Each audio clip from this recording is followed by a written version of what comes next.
Jane, it's been such a pleasure and a revelation to witness your immersion in the story of the waters of Merivah, to hear you lead the service last night and this morning read from the Torah so beautifully, so expressively.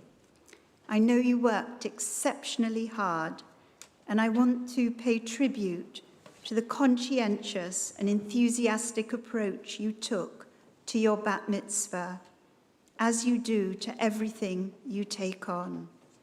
And I also want to pay tribute to your teacher, Matt, who read Haftarah this morning, who is an exceptional teacher and will make an outstanding rabbi, astounding as well. Matt, we wish you well as you finish the 4th year at Leo Beck and enter your final year of rabbinical training, and please God, become a father at the same time. Your parasha, Jane, of course, is a famous one, and you rightly ask, as so many of the commentators themselves ask, why such a harsh punishment? Why such a punishment at all? Various commentaries over the ages have offered different reasons. Is it because of the way Moses abuses the people? Listen, you rebels, he says, failing to accord the people enough respect despite their fractious behavior? Is it because he forgets suddenly, as you said, that it is not his hand that will bring water out of the rock, but God's, when he declares, "Shall we get water for you out of the rock?" Or is it because instead of speaking to the rock, he strikes it not once, but twice? In the parasha, interestingly, Moses is silent. He makes no response to God's sentence that he will not lead the congregation into the land that has been given to them. But later on in Deuteronomy, as he remembers at the end of his life and recounts this episode to the people, he admits that at the time he pleaded with God to let him cross over and see the good land on the other side of the Jordan. But God, he says, remained angry and refused to relent. Moses will see the land from the summit of Mount Pisgah, but will not be allowed to enter. There are many rabbinic explanations on these verses, bold and inventive stories that imagine a conversation between God and Moses. A particularly striking midrash is taught in the name of Rabbi Levi, a 3rd century Palestinian Amora teacher, and he imagines a dialogue between God and Moses. And this is what he says. In his head, he thinks this is what Moses must have said. "Master of the universe, for the past 40 years, we have carried with us the bones of Joseph from Egypt, according to his request, and we are about to take them into the promised land so that they can be buried. If Joseph can be buried in Canaan, why can't I enter the land?"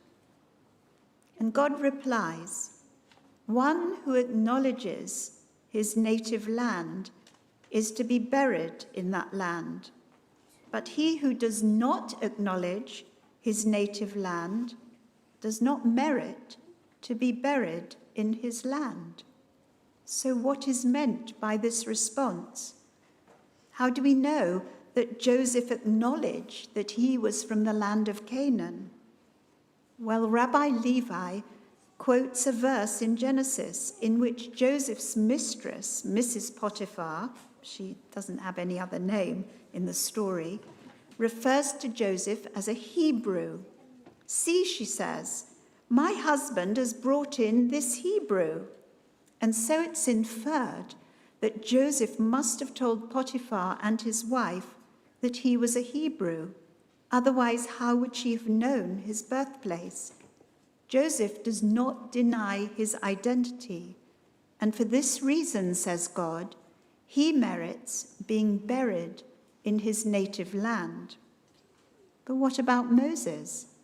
Surely you could argue his merit is greater than Joseph's. No, says God, you did not acknowledge your native land, and you will not be buried in that land. Instead, you will be buried on a mountain on the eastern side of the River Jordan. What's all that about? Rabbi Levi cites a verse from Exodus. Moses has fled from Egypt and encounters the daughters of a Midianite priest at the local well, rescuing them from some shepherds who are harassing them. When they return home to their father, this is what they tell him. An Egyptian delivered them out of the hand of the shepherds. The implication is that Moses must have told the women that he was not that he was a Hebrew, but that he was an Egyptian. In other words, for whatever reason, he denied his identity. And it is for this reason, says Rabbi Levi, that Moses is not allowed to enter the promised land. The Midrash reminded me of an experience that I had when some of us from this congregation were last in Israel in 2018.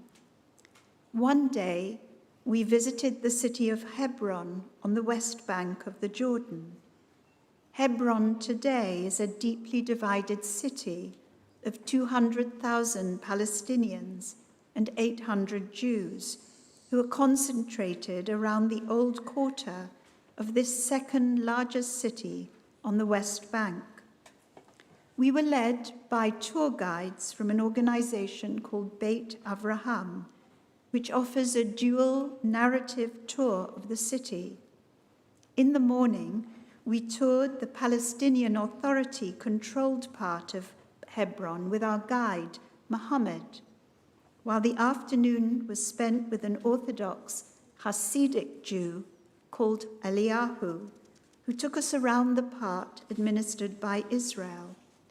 In this way, we were able to meet people from both sides of the conflict, Palestinian Arabs and Jews living in the city.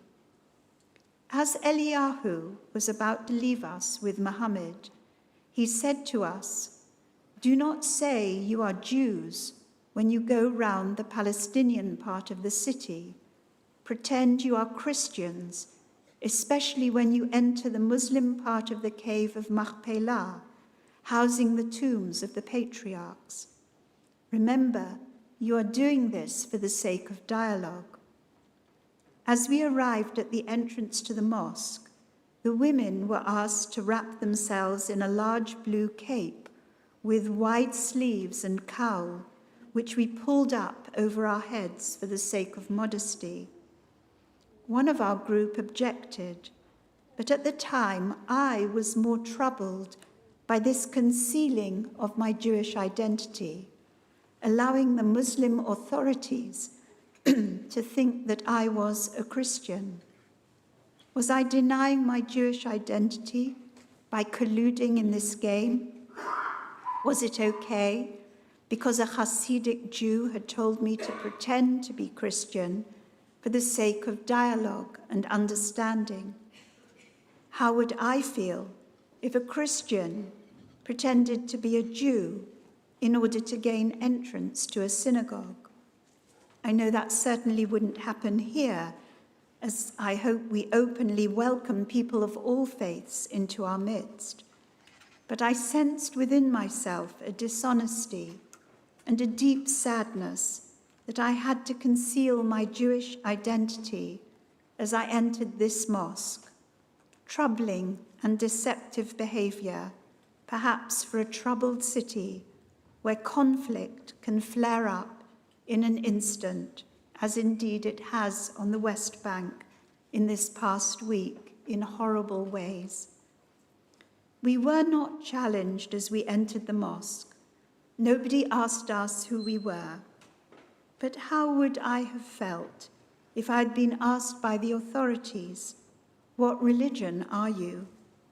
Would I have been economical with the truth, or would I have confessed my Jewish identity, even though I knew it might provoke conflict and danger? The current climate and discourse about anti-Semitism raises the question for each one of us, even here in the UK. Are we like Joseph or Moses, open about our Jewish identity, or preferring, if not to conceal our religion, at least not to mention it when we are out and about in mixed circles? Some argue that our survival as a people over the past 2,000 years is owing to this type of deception, a weak exercise of power in the absence of political power and sovereignty. Daniel Boyarin, a leading contemporary Talmudic scholar, argues that the diaspora Jew throughout history is a trickster par excellence. Think of Jacob, think of Esther, who also concealed her identity for good reasons. Boyarin draws on a number of rabbinic stories in the Talmud and elsewhere in which rabbis escape the threat of persecution and martyrdom through deception. Do we live in a climate where we can be fearlessly open and honest about our Jewish identity? Or is the current discourse, the rise in bullying and harassment, creating an environment where we need to keep our Jewish identity below the radar? I don't believe that Moses was punished for denying his Hebrew identity. After all, he was raised by an adoptive mother who was an Egyptian princess. But the Midrash allows us to reflect on our pride in and loyalty to Judaism and the Jewish people. And that momentary feeling of discomfort and disloyalty I felt in Hebron made me question my own integrity and whether I would deny my Jewish identity and masquerade as something else if I were faced with a truly threatening situation. Would I be ready to die for God? Jane, all of us here have been so impressed with you, with your Devar Torah and your dramatic reading of the Torah this morning. And many of us who have known you since you started in Rimon know you to be a serious-minded, highly intelligent, imaginative, and a deeply thoughtful person. And of course, you are a serious chess player. Sadly, I am not a chess player, but I'm fascinated by the fact that so many Jewish individuals have been world champions and actually contributed to the development of the game since as early as the 12th century. You have said you enjoy problem solving and that it is fun and a way to build friendships. But your interests and passions go further: cycling, reading, trains, drama, as you showed us this morning, and music. All of these you manage to fit into a busy life. I see you as someone who is self-contained and independent, and I want to pay tribute to both your parents, who have given you the freedom to be who you are, who both have been involved in this preparation for your bat mitzvah, but even more widely than that, with bringing you, your mum sometimes, your dad sometimes, if your mum can't come, both of them, together with Margot, with Georgia, and Abe, who undoubtedly feels so at home here that he's found a bed somewhere to go to sleep. So I hope that you, Jane, as you've said, and all the students in your class, Class Het, will continue to enjoy deepening and growing your Jewish identity, knowledge, and observance, we can be rightly proud of our history and what we have contributed of the fruits of our tradition to the wider world and society. Mazel tov.